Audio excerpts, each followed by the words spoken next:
Welcome to the Standard of Truth podcast, hosted by historian Dr. Garrett Dirkmaat, where we explore the early days of the Church of Jesus Christ of Latter-day Saints and gain rare historical insights into how a young farm boy was able to establish a new church and grow it by way of visions, manifestations, and miracles.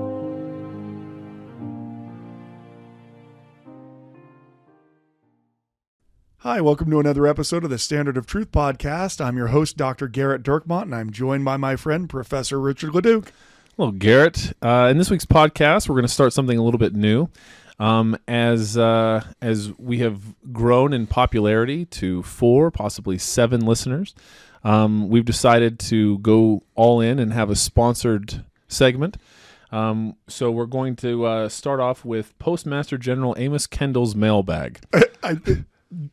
You understand how sponsorships work, correct? Well, we're going to do things a little bit differently. We're going to name it and then go after the family and try and see if they want to give us some money for it. And we figured if we're going to have a mailbag, we should name it after not just a Postmaster General, but one of the worst. But literally, yeah, one of the ones who's the most notorious, which suggests what we think of the mailbag. Is that the podcast? Well, who was Amos Kendall? Well, Amos Kendall was one of Andrew Jackson's appointees as a postmaster. Now, he did some things that you might just call, political chicanery, such as deliberately instructing his postmasters to deliver papers that were unfavorable to Jackson slower than papers that were favorable to Jackson. So now, a postmaster at that time, you had mentioned to me in our production meeting, where we were listening to REO Speedwagon. We were listening to REO Speedwagon. I can't fight this feeling anymore. That's true. Can you? No, I can't. Yeah. So, but you had mentioned that this is actually a pretty powerful position, postmaster. Yeah. In fact, today, if you were to list off cabinet offices that you know the name of the person who's in it, my guess is you would get to past vice president and you would get the Secretary of State is still generally pretty well known. You might know the Secretary of the Treasury if you're someone who's, desperately hoping, for or against a recession, I guess. And the Secretary of Defense. And I think outside of that, unless the person directly affects your own, like someone out there, I'm sure, who's not listening, but if you were listening, works in, the oil fields and they know who the Secretary of the Interior is, right? Or because of that. But generally your average American, they don't really know who who's the Secretary of Housing and Urban Development right now. I mean, people might know it. I mean, I do know. I'm not going to pretend that I know. But the Postmaster General currently Louis DeJoy Did you is look the that up? Nope, off the top of my head, 75th Postmaster General. Why do I see you reading something? You do not. I feel like our relationship's built on lies. And between this and Rumsey Dumpsey, Colonel Johnson shot Tecumseh, it's just hard to take everything that you say. All the better that this sponsored segment is the Postmaster General Amos Kendall mailbag. At any rate, Amos Kendall was the Postmaster General in the 19th century, was actually one of the most powerful federal offices that existed. And the reason why was the federal government was incredibly small compared to ours in the 19th century. And there were very few federal jobs. The one cabinet position that had enormous power because it had national power and national patronage power to appoint people as postmasters everywhere was the Postmaster General. So while you might think of it as a kind of an also-ran cabinet position today, the Postmaster General in the 19th century was incredibly powerful. Also, remember, there is no other form of media. There is no telegraph yet. In fact, Amos Kendall will be one of the investors with Samuel Morse in the creation of the telegraph. I bet you didn't. Oh, I did know that actually. Yeah, I was if you didn't get to it, I was going to say at this point, Richard's going to say. No, but you you say it. You say it first, and then I'll tell you if I knew it or not. Right. So Amos Kendall was from which party? The Democrat Party. Okay. Democratic Party. Now, see, he knew that. There you go. Yeah, because he knew who Andrew Jackson was. Anyway, Kendall is notorious to historians because not only does he, like I say, deliberately instruct his postmasters to deliver his political rival paper slower, far more heinous, he deliberately he makes his own decision, well, with Jackson's help, to not deliver abolitionist mail to places in the South. And so he essentially is implementing his own gag order of the mails, not because a law was passed, just to like prevent those things from being delivered. Well, I think we just renamed it this mailbag. Yeah, exactly. Well, so also he's notorious to Latter-day Saints because, well, he should be notorious to Latter-day Saints. I guess notorious would suggest everyone knows who he is. Right. And no one does. No one knows who he is. Well, he is someone who, in the latter stages of the Latter-day Saints being in Nauvoo, he is part of a conspiracy of entrepreneurs and former federal officials to try to defraud the Latter-day Saints of their property from wherever they're going to settle.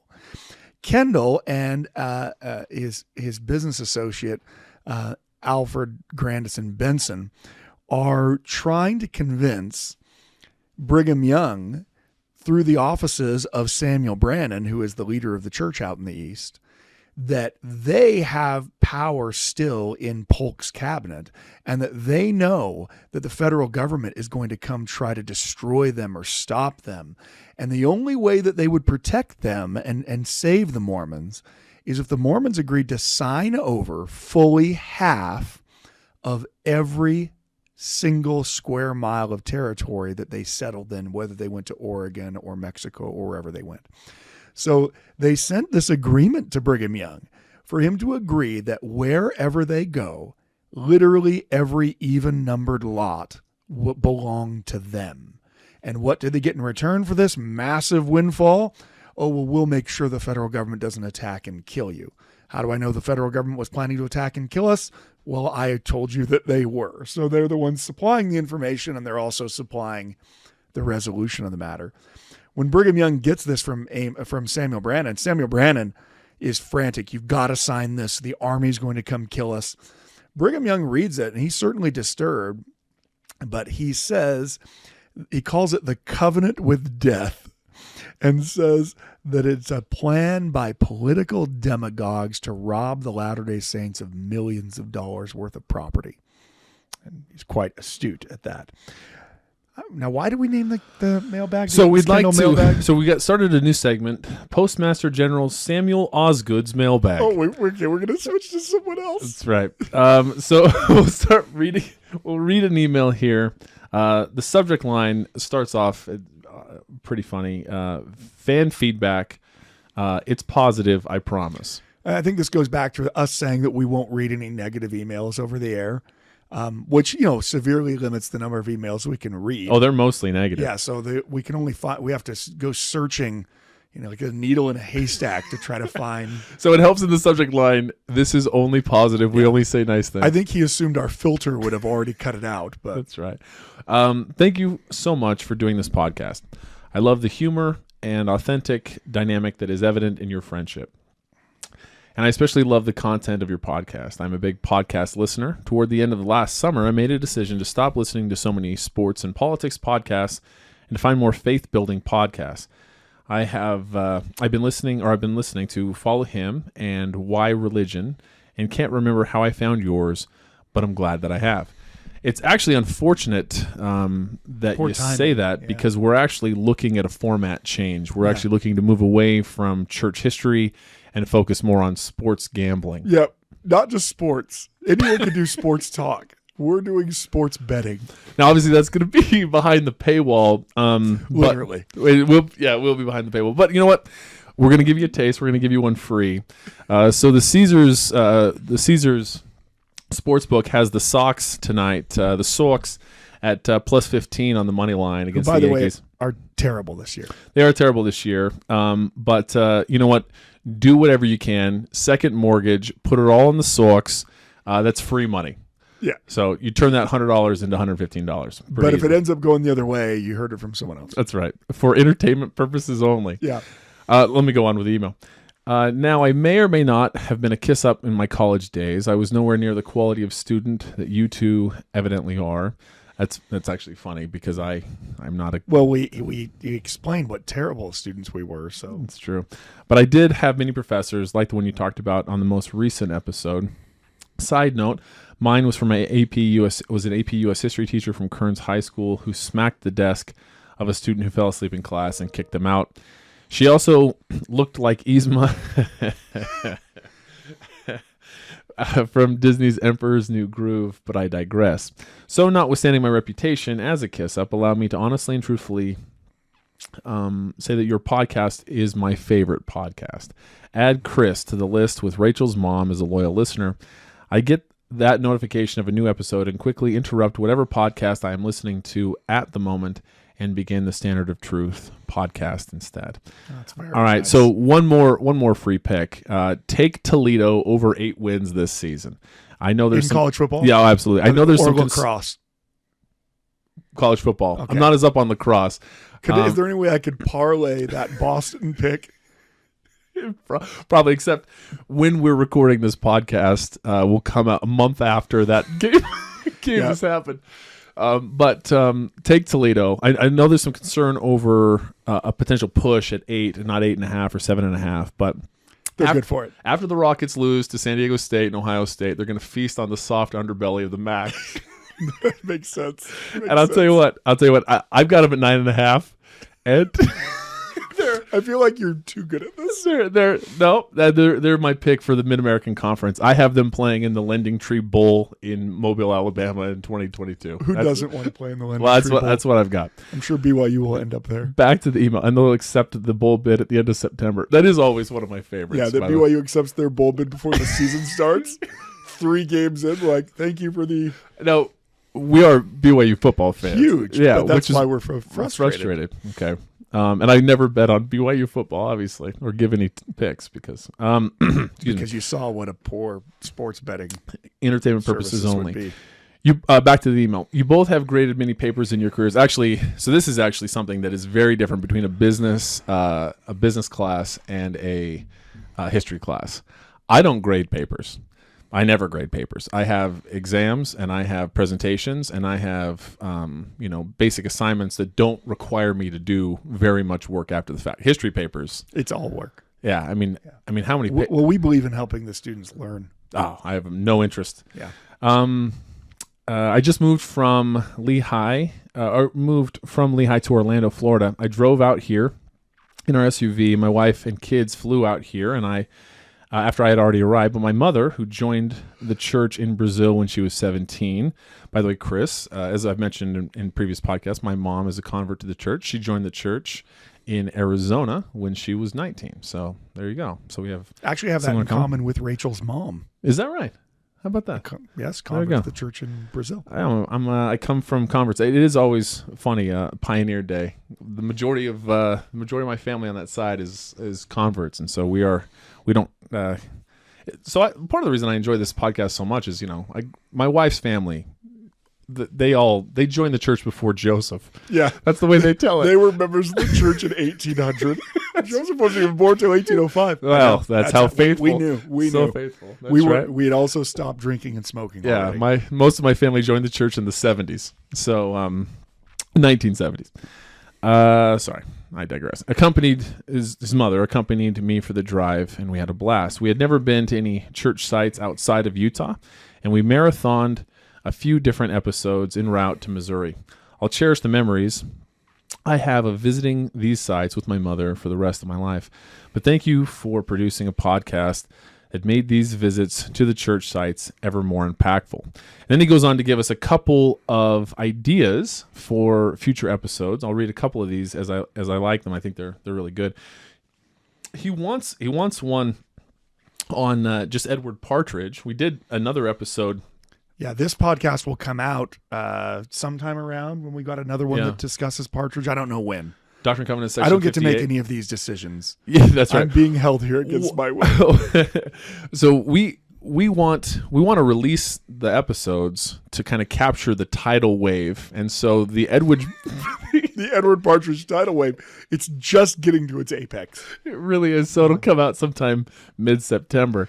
Anyway, we love Edward Partridge, and so we do have another one that's coming out. Well, and about speaking of those church sites, I mean, we are excited about the number of people that are excited about our tour that we're putting together. Yeah, it's fantastic. We actually did. We had to actually go get an actual LLC and set everything up, and we're gonna have. We could get the ability to take deposits and things like that. Yeah, and so we're actually going to be setting it up where there's going to be a separate page. There's going to be a link on the homepage for the Standard of Truth tours, and there'll be a separate place. And we hope that some of you will sign up. That'll be in the next, maybe even before this comes out. We want to get it in the next couple of weeks. We're almost there. Yeah, by the end of August, we want to be able to That'd have be that awesome up and going. to go to those sites. So I love those sites. They have power. Just like he's talking about with his mom. I mean, it's something he'll treasure. The experience you have at the sites is something you treasure forever. That's for sure. We also have one of the other ideas that Chris has here is companion episodes for each church historic site, which would also be pretty cool. Episodes about women of the Restoration, unknown stories, visions, challenges they had, etc. You came and spoke in our ward, and you talked about Emmeline Anderson. Emmeline Anderson. Yeah. There's lots of unsung or unknown heroes of the Restoration. If you just went through it, you could find the stories of faith and faithfulness among the women and men of the church, and certainly.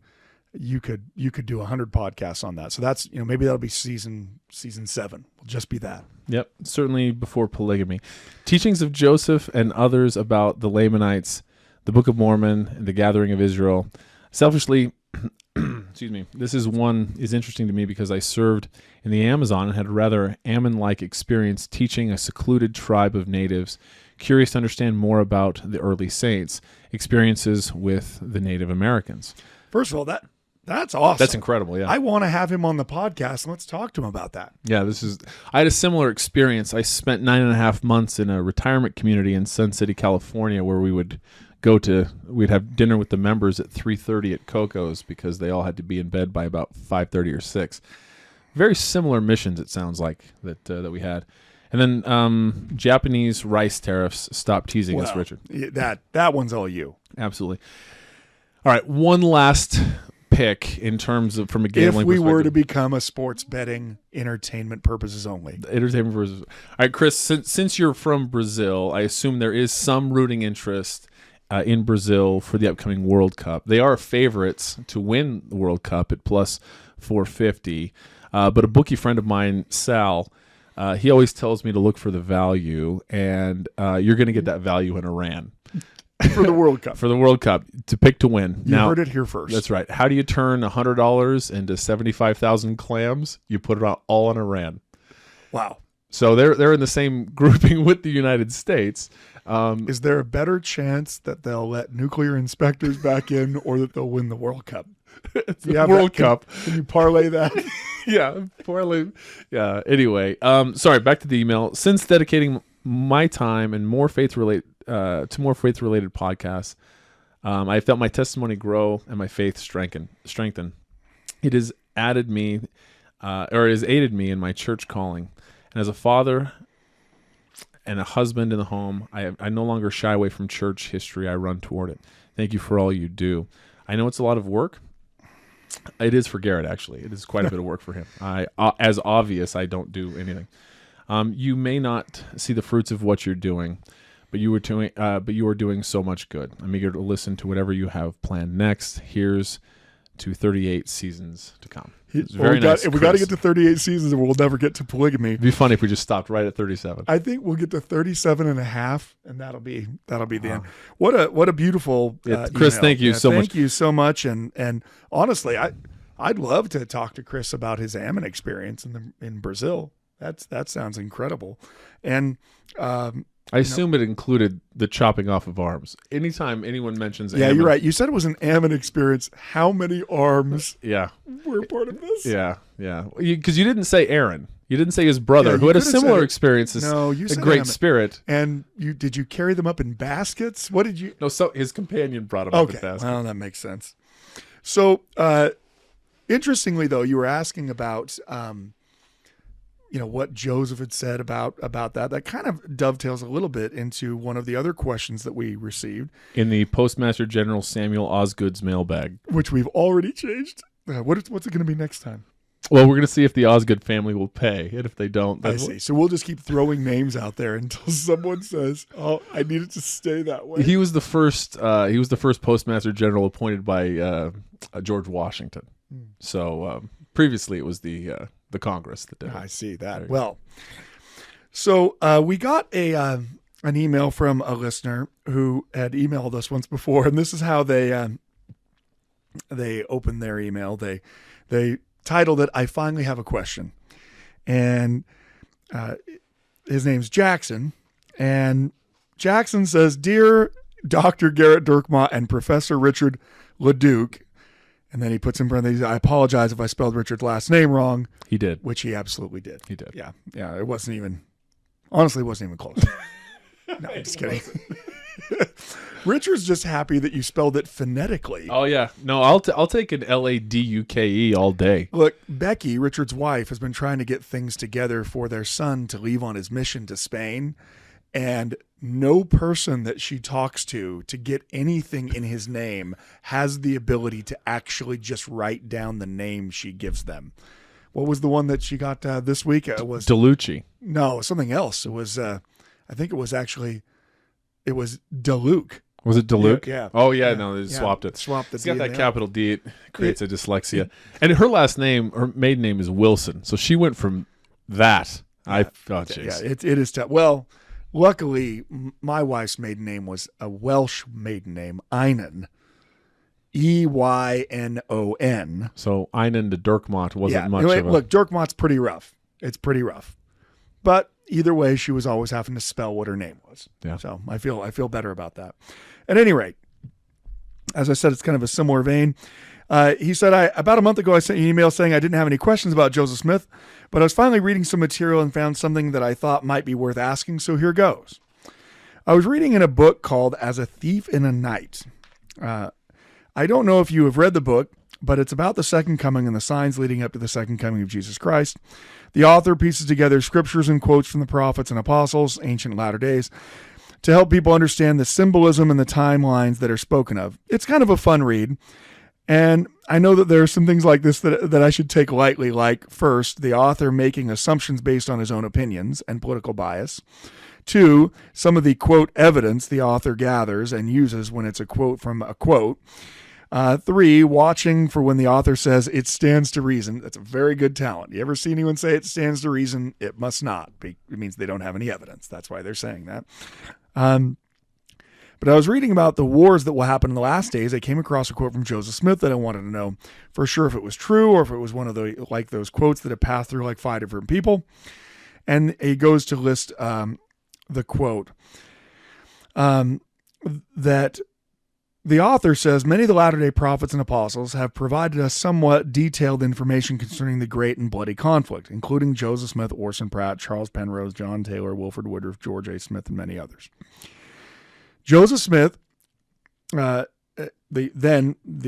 quote is, Joseph Smith, who'd seen in vision the bloody destruction of the Jaredites as well as the cataclysmic wars that destroyed the Nephites, and who was also personally acquainted with the violence and mobocracy, recounted that when the Lord showed him the vision of this future great war, he asked the Lord to close it up because the utter violence and depredations were so terrible it made him sick. Now that is a pretty powerful summary that the author gives there. That's his summation of what he thinks this quote is saying. In chapter 5 of this book, that is dedicated to this wars, rumors of war, and war in America, in this idea of preparing for the second coming. The citation to it is actually to a 1915 Improvement Era article, but as soon as I saw where the source was actually coming from, I realized, well, I'm not sure why you're using the Improvement Era from 1915, because the source that's cited to is Jedediah Grant. You know that Jedediah Grant doesn't have any quotes from 1915 because Jedediah Grant dies in December 1st of 1856. So any Jedediah Grant quote after 1856 is quite miraculous, in fact, if you were to see that. Meaning, why do I nitpick something like that in this question as we approach this? Because, first of all, you're not going back to the most original source. The most original source is that published Journal of Discourses account of Jedediah Grant's sermon that he's giving in the 1850s. But it also matters because by using the later source, citing it to 1915, it gets you past one of the real problematic aspects of early Latter-day Saint prophesying of destructions, and that is the American Civil War. In Utah in the 1860s, many Latter-day Saints believed that with as cataclysmic as the Civil War was, with the hundreds of thousands of people that were being killed, that this might be the prelude to the second coming. And if you go and read what Jedediah Grant actually says, so the quote, that the portion that was shared in the footnote of the book is, "The prophet stood in his own house when he told several of us the night visions of heaven were open to him, in which he saw the American continent drenched in blood. And he saw nation rising up against nation, for he saw that the Spirit of God should be withdrawn from the inhabitants of the earth. The prophet gazed upon the scene, his vision presented, until his heart sickened, and he besought the Lord to close it up again."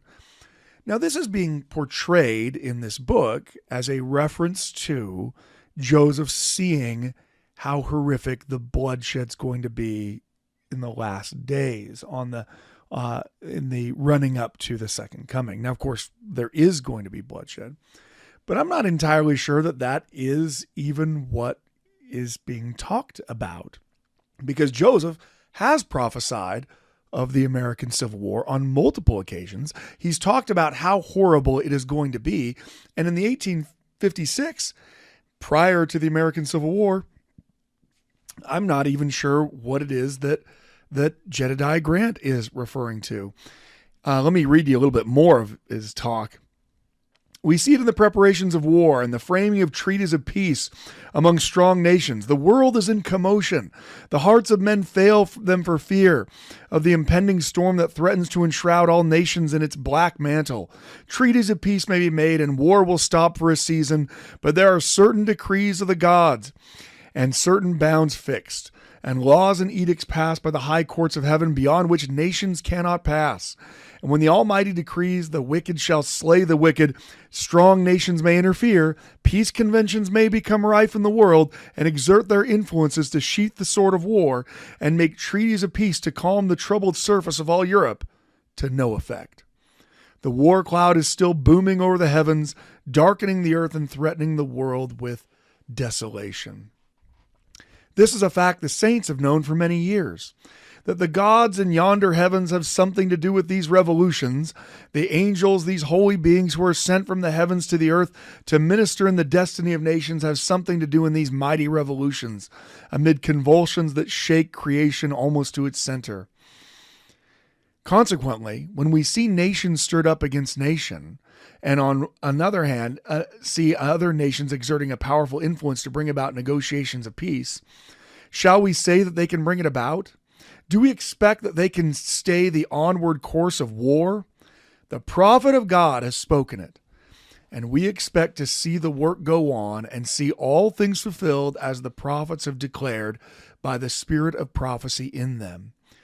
The fact of the prophet declaring an event before it comes to pass does not necessarily make that event. If he should foresee war and predict it, the bare prediction, independent of the event, is known in the heavens, and which the world must read in the great chapter of events, does not set Europe boiling like a pot. The prophet simply tells a fact that it is to exist, simply tells an event that is to transpire in the great chain of the providence of the Almighty relating to this earth, in the winding up scenes thereof. Why is it that the Latter-day Saints are perfectly calm and serene among all the convulsions of the earth? The turmoil, strife, war, pestilence, famines, and distress of nations. It is because the spirit of prophecy has made known to us such things that would actually transpire upon the earth. We understand it and view it in its true light. We have learned it by the visions of the Almighty, by that spirit of intelligence that searches out all things, even the deep things of God. Can the wise men of Europe tell the result of the present war between Russia and Turkey with the Allied powers? No, they cannot. If the present war should be suspended for a time, can they tell you when the next one will break out? What will the result of it be? No, they cannot. But if you will listen to the revelations of God through the spirit of prophecy and to the servants of God, you may learn it with all certainty. 3 days before the prophet Joseph started for Carthage, I well remember his telling us that we should see the fulfillment of the words of Jesus upon the earth, where he says, "The father shall be against the son against the father, the mother against the daughter, and the daughter against the mother-in-law against the daughter-in-law, and the daughter-in-law against the mother-in-law, and when a man's enemies shall be of those of his own household." The prophet stood in his own house when he told several of us the night the visions of heaven were opened to him, in which he saw the American continent drenched in blood.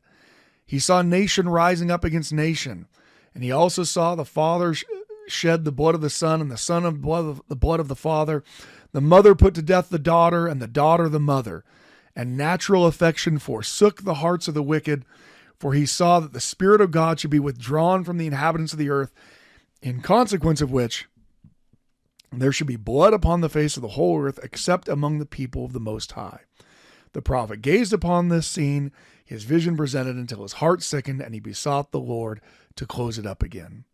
When we hear of war in foreign lands, when we hear of the revolutions among the nations afar off, we necessarily infer that distresses incident to war and hottest of the battle will not come nigh unto us. It is natural for man to make favorable conclusions as to his own safety when danger threatens. But the prophet saw in vision that war and distress of nations will not only occur in Europe, in Asia, and the islands of the sea, but he saw it upon the American continent, in the region of country where he first introduced the doctrine of the Son of God, so we may look for a calamity in our own borders, in our own nation, as well as the nations of foreign climes. Some think because of the peculiar situation of the country of the United States, the government being so well organized, little or no difficulty will ever come upon this continent, notwithstanding European wars. Allow me to tell you in relation to that when the Spirit of the Lord is powerfully manifested in any of the elders of Israel, the first thing that is presented to his mind is the shedding of the blood of the prophet and those who did the deed. It is no matter how much they deal in compromise measures or how often they try to adjust difficulties that thicken around them. It is a stern fact that the people of the United States have shed the blood of the prophets, driven out the saints of God, rejected the priesthood, and set at naught the holy gospel. And the result of rejecting the gospel has been, in every age, a visitation from the chastening hand of the Almighty, which chastisement will be administered in proportion to the magnitude and enormity of their crimes. Consequently, I look for the Lord to use his whip on the refractory son called Uncle Sam. So that's a bit of a longer quote than you normally read. Yeah, sorry. So, I just want to apologize to everybody. No, but so it's really for existing. It's a very powerful quote, but why read the entire thing? Well, I think as you were already probably garnering as I read, and I didn't read the entire thing. I just read a heck of a lot more of it than was in the footnote to this book. What was noticeable as I read more of it in context? Where is he primarily focusing on warfare? In Europe, right? It's because it's the middle of the Crimean War that's going on. And which is, this huge war where there are alliances that are going on and, cannon to the right of them, volley and thunder, at the charge of the Light Brigade. But you're laughing like you don't know Tennyson. No, I know. It's just you make these references and look, for 6 people, for 2 of the 7 listeners that we have, they're going to love it. They love Tennyson. My understanding, Chris loves Tennyson. Do you think Jackson loves Tennyson? Jackson's got to love Tennyson. Jackson, if you don't love Tennyson, I need you to start loving Tennyson. Anyway, and you see that the focus is almost entirely on the fact that there's European warfare and the fact that Americans and other Latter-day Saints seem to think that they are going to somehow avoid that type of violence in the United States. And what does Jedediah Grant ultimately point to? You are not, because you murdered the prophets. The timing of this talk that he gives is absolutely crucial to what he has to say, because the chastening that he believes that is going to happen, that every Latter-day Saint leader is going to believe that is happening when it's going on, is the American Civil War. This outpouring of war and bloodshed all across the United States that Latter-day Saints believe is, first of all, prophesied by the prophet Joseph Smith, and second of all, came about because the United States rejected the gospel. Now, why does that matter? Well, because the way that this book presents things is that the United States is a once promised land, a once holy nation that is now in decline, and eventually that decline will lead to the second coming of Jesus. Now, look, I believe in the second coming of Jesus. But it's important that if what we're trying to do is to prepare people who are readers or listeners to what we're talking about, that we prepare them in the context of what these statements are. This is an example of a statement that is taken out of its context, presented with a later date than its actual pronouncement, cut to a point where it seems like what Joseph Smith is saying, I saw a vision of what would happen right before Jesus came, and I told God to shut that up. When what Jedediah Grant seems to be saying is, yeah, what Joseph saw is the cataclysm that's coming to the United States because of what it did to the Latter-day Saints. It's a hard thing for Latter-day Saints to wrap their head around, because American Latter-day Saints, many of them so often, think of the United States as being, in concert with the church, that our 19th century forebears saw the United States as condemned. They saw the United States as sinful. They saw the United States as the enemy. They didn't see it as a nation in decline. They saw it as a nation that had murdered the prophets and driven the Latter-day Saints, who die by the hundreds, into a foreign country. And it's only by happenstance that that part of that foreign country comes back into the United States. Obviously, I couldn't go through every single one of the quotes in this book or to examine each of them, but I found that as I went through some of the things in it, that this was a pretty common theme. That the authors are grabbing quotes that fit the need of what they're trying to argue about how imminent the second coming is, but without any regard to what the original intent of what was spoken is. Let me give you another example.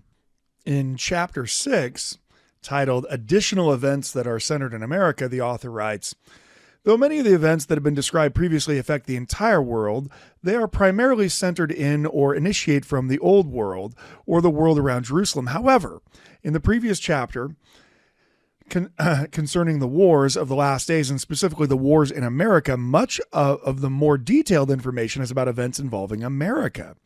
There are several other additional prophetic events that are centered upon the American continent and which will happen during the same time as the events centered in the Old World. These will be briefly discussed, then put into tentative place in the general event line that we're trying to construct.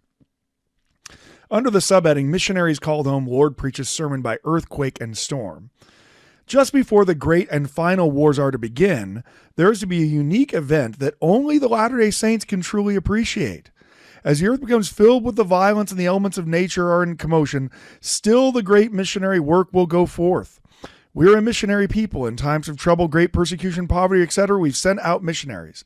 However, there will come a time when the Lord will say, it is enough for now, and we will direct the missionaries to be called home so that he may preach his own sermon with tempests, thunders, earthquakes, floods, and other calamities. Now, to demonstrate this quote, to demonstrate this point, the author goes on, Brigham Young preached the same sermon, and in particular commented upon the sermon that the Lord will preach by tremendous natural disasters and calamities after the world rejects the message of the restored gospel. Quote from Brigham Young, do you think that there is a calamity abroad now among the people? Not much. All we have heard and all we've experienced is scarcely a preface to the sermon that's going to be preached.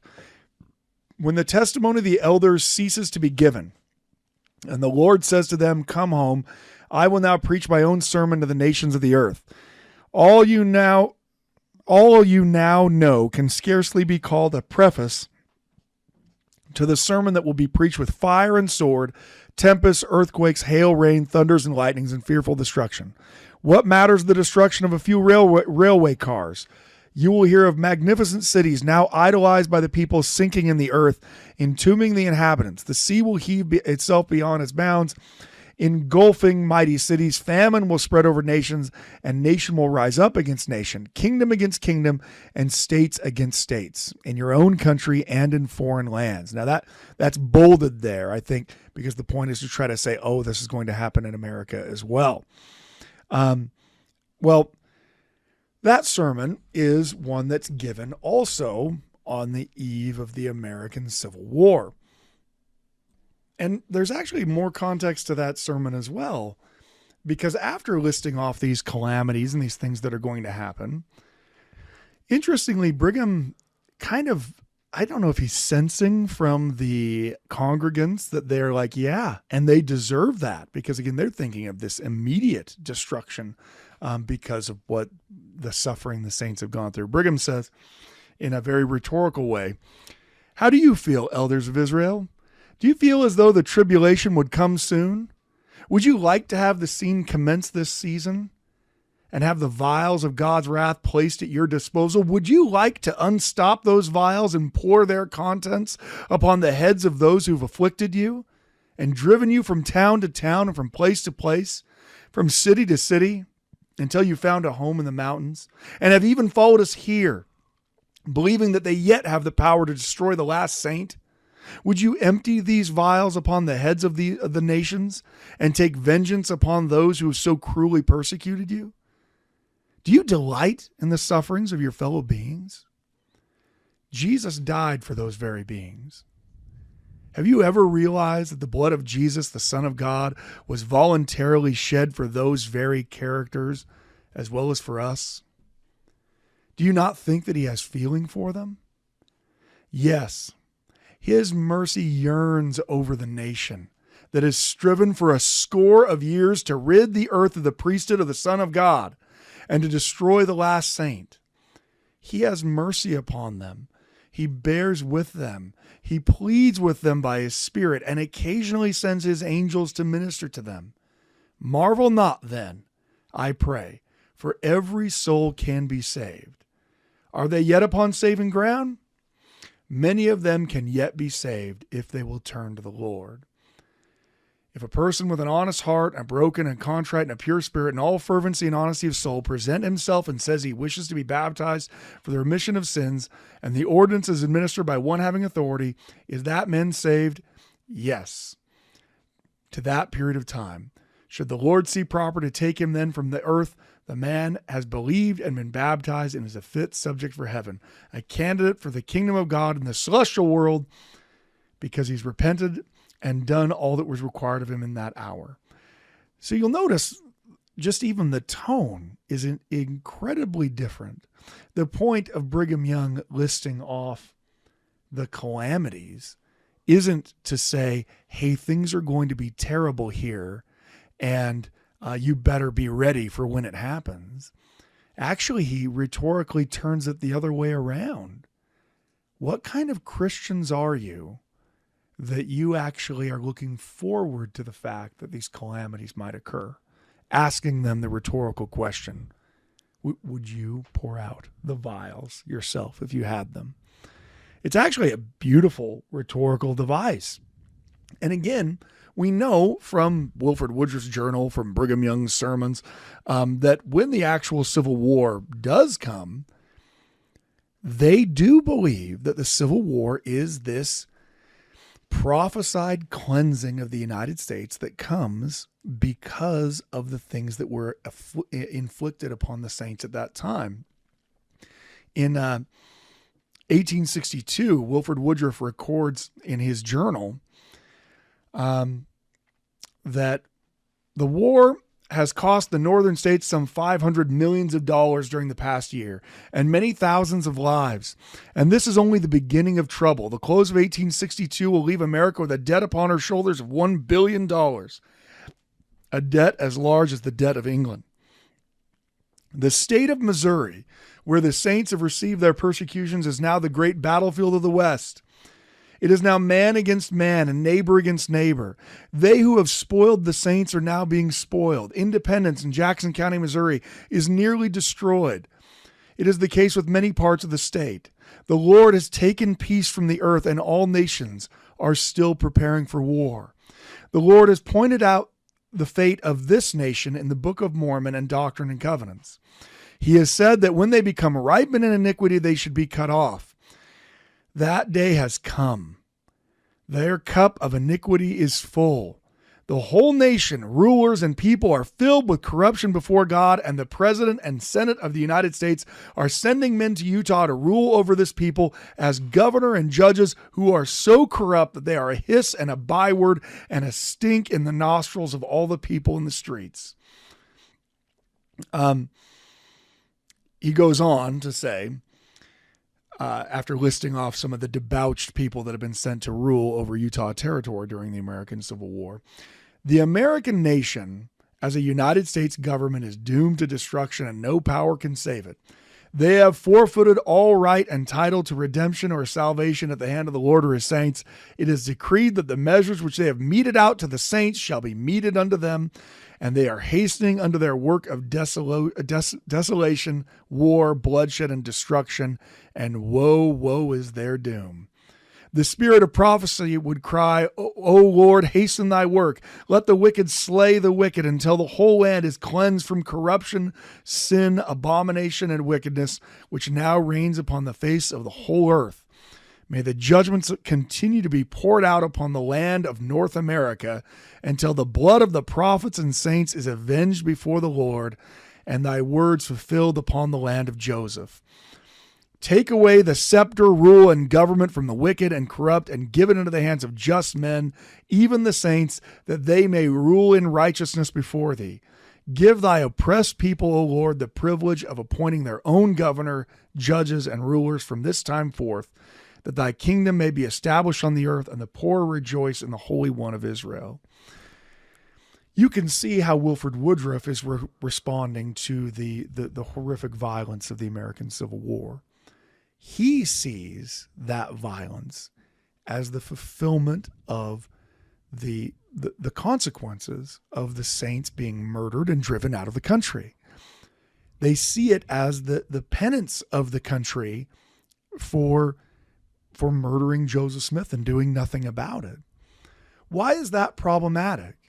Because the author then takes this very same quote, these very same statements that they are reading in context of the actual American Civil War, which they see as the cleansing, and then saying, well, actually, these are all statements about the second coming and the cleansing that's about to happen that we all need to prepare for right now.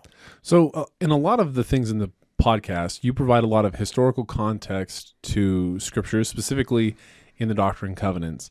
And those things provide kind of a richer understanding of what the scripture is telling us. And you read a powerful scripture, a future podcast, we're going to talk about Doctrine and Covenants, section 58. And there's some beautiful verses there, but then in the greater context, it's even more interesting or powerful in terms of what it is that the Lord is teaching. In this particular instance, this additional context, there's something you mentioned before in proof texting. What is that? So proof texting is generally in scripture study, it's taking something out of context that serves the purpose of the argument you're trying to make in order to win the argument, or essentially in order to present it. You may not be doing it deliberately, but for instance, let me give you an example of proof texting that someone could make. I'm not saying that they do it today, but certainly someone could make this argument. When the law of Moses is established, you can go read it in Exodus. When it's established, when this law of sacrifice is given, the scriptures say directly that this will be a law forever to them, that this will always be a law. So someone who wants to argue against the divinity of Jesus, or wants to argue that animal sacrifices still should be maintained, they could go to Exodus and they could say, it says it'll be established forever. This is a perpetual law. In fact, the phraseology is specific to the Passover. The Passover is instituted in Exodus chapter 12. And what are the Israelites told? This day shall be unto you for a memorial, and ye shall keep it a feast to the Lord throughout your generations. Ye shall keep it a feast by ordinance forever. Well, that's pretty direct, right? Forever. So you could see why someone might later say, well, you're not a true believer in God if you aren't keeping that fast day, that feast day of the Passover, because it's an ordinance forever. Now, of course, what does that exclude? It excludes the fact that God might speak again sometime. And so if you just simply take what God said at one point and you don't allow for continuing revelation, there might be other issues. Richard, you have another good example. Yeah. So if you've served a mission or talked to somebody who has concerns about the Book of Mormon as being a scripture, you might have heard them bring up Revelation 22, 18 and 19. For I testify unto every man that heareth the words of the prophecy of this book, if any man shall add unto these things, God shall add unto them the plagues that are written in this book. And if any man shall take away from the words of the book of this prophecy, God shall take away his part out of the book of life, and out of the holy city, and from the things which are written in this book. The Book of Mormon and the belief in that, and those that perpetrated that are obviously people that are adding to or taking away from the Bible. Right. And what causes this type of proof texting? A lack of understanding of how the Bible came to be the Bible in the first place. That the Apocalypse of John, the book of Revelation, is in circulation for literally hundreds of years before it is finally added to the Bible, to the library, to the collection of canonized books that make up what is today the New Testament. And there are, of course, all kinds of books that almost made it in and didn't make it in. I mean, some early canonization, manuscripts include the Shepherd of Hermas, but I'm guessing you're thinking, I haven't read the Shepherd of Hermas lately, so that didn't make it in the end. Some of them didn't include the book of James. We're lucky for Joseph Smith's sake that they eventually did put the book of James in. Even the epistles of Paul are ordered by size and length. By length, when they were yeah. in. Right, exactly. And so this idea that, the original intent of the author of John was to say, by the way, when this hundreds of years after I write this gets put together in a larger volume of collected scriptures, and this one happens to be placed at the end, you can't ever add anything else to it. And that was my intent in writing it. I think the intent in writing that was, hey, people are forging all kinds of things. They're forging letters of Paul. Paul tells us that they are. And they are modifying things that people teach. And if when you get this, you change it, well, then that's going to be the judgments upon you. But that's not how that's generally used. I mean, we could give many examples of that. Now, why does all of this even matter? Well, we're responding to Jackson's inquiry in the first place. But I think we've already kind of covered the fact that one of the one of the cottage industries of being a Latter-day Saint, and always has been, is to proclaim that you have some kind of inside knowledge about when the second coming is going to happen. Now, sometimes this comes from people claiming themselves to be a prophet and actually making a break away from the church. But as we've demonstrated on earlier podcasts, sometimes this comes from faithful members who just think that they have an insight that's so powerful that it can't be denied. In this case, this book is part of a larger effort made by several men to help awaken Latter-day Saints to the fact that the second coming is coming soon, like super soon. In fact, as you go through these writings, you find that the argument is that we are in that last couple of days before the second coming happens. Now, one of the fun things to do about reading apocalyptic literature is the signs that they think are the greatest signs that ever existed suddenly stop being very good signs because time goes on. You might remember, if you are among the demographic of podcast listener that I am, of demographic of podcast broadcaster, the whole Y2K incident. Not just in Latter-day Saint circles, but all over Christendom. People worried that, in fact, because Y2K was going to cause our toasters to become alive and eat our refrigerators, and planes were going to crash out, and nuclear launches were going to, because the computers couldn't handle the rolling over, that everything was going to, that was it. That was going to be the end. I was actually on my mission when that happened. And we were like, oh man, we're going to have to hunker down. And, I remember, my companion was really worried about it. And I was like, I'm sure it's going to be fine. And my argument, and maybe I just wasn't a very good missionary. Well, no, we were also concerned about it, that we weren't going to be getting faxes for the Bible leads that we were getting from the television ads. I was sort of the same time. You got media referrals? We got Bible ads from people that ordered Bibles that wanted to bash with us when we delivered the Bibles. I would have killed for that.